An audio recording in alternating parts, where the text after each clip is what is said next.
Man, that's beautiful. All right, hey everybody, my name's Joseph Millar, and those of you that know me kind of know my story, maybe a little bit, man. You probably got a watered down version of it, but I'm very much a, how do I say this, man? I'm very much a drug addict, but I'm also very much in recovery, and it's a beautiful thing. I wanted to talk about a couple of things that pop up when we're early in recovery.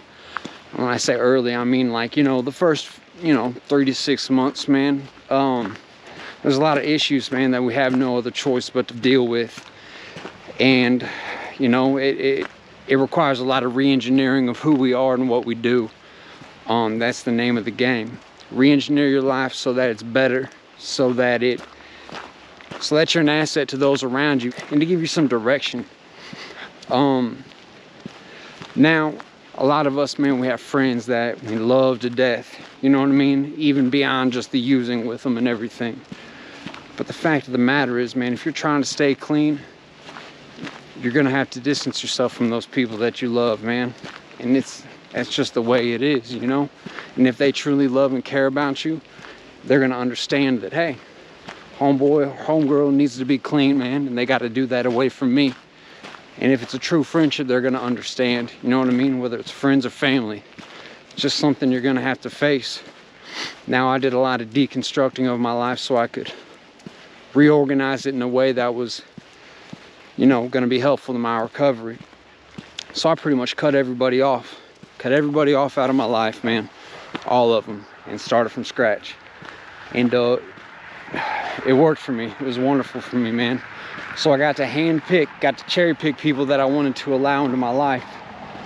And I'm gonna tell you this about people that you allow in your life, especially in recovery. Pick people that are gonna hold you accountable. All right? You don't need people stroking your ego, telling you how awesome you are, and being yes men or women or whatever. You know what I mean? You need people that are gonna hold you accountable, man. Now, there's a lot of talk and language that goes on in AA and NA meetings that I think is kind of crass or whatever, but I think what they mean, when they say like, hey, just someone to call you on your bullshit, it's just someone that's going to hold you accountable, man. Someone who's going to ask you the necessary questions, like, is this a good idea? Should you be doing this? Showing a genuine interest in what you got going on. Once again, pick friends that are going to hold you accountable and that you're going to hold accountable. And then down the road, man, you might accidentally turn into somebody who's got some integrity. And that's not a bad thing. It's really hard to let go of people that we love, especially, partners we're intimate with, man, boyfriends, girlfriends. But once again, man, if they truly love you, they're going to understand. You're going to have to stand behind that, man. When it comes to recovery, it's not something you can show up to part-time. You got to show up for yourself all the time, every day, every minute of the day.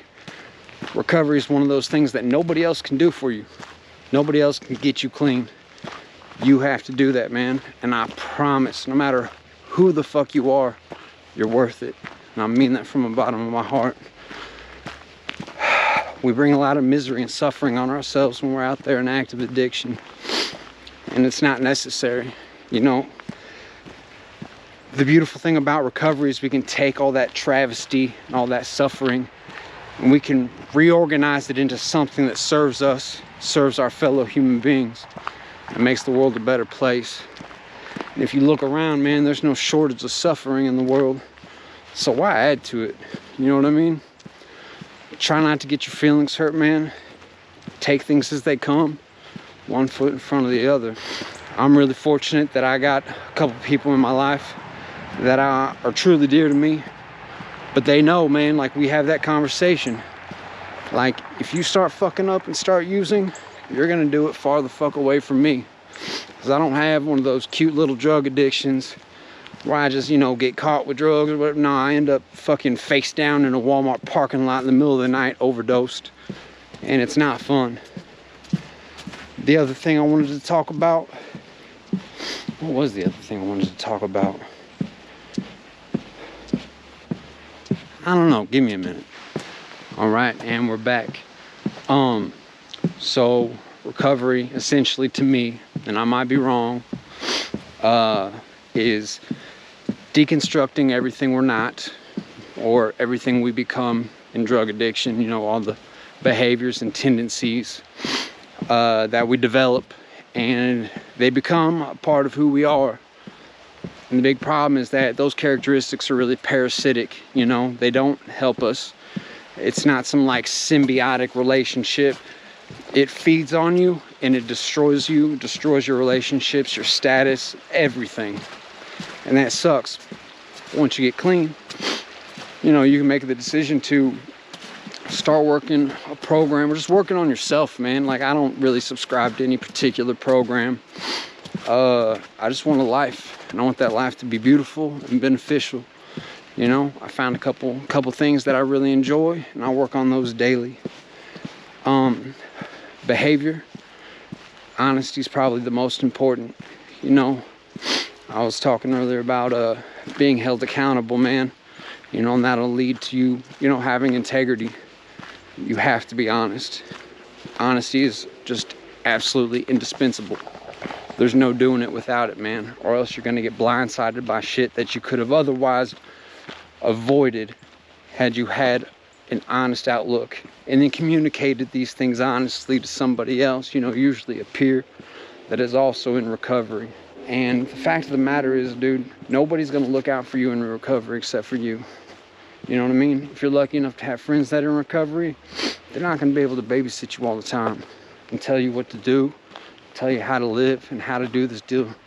It's a journey of self-exploration. You gotta figure it out. You know what I mean? You're gonna have people support you along the way and guide you, and that's a beautiful thing. But at the end of the day, nobody's gonna put forth the effort to keep you clean and keep your life recovering like you are. God, this place is beautiful.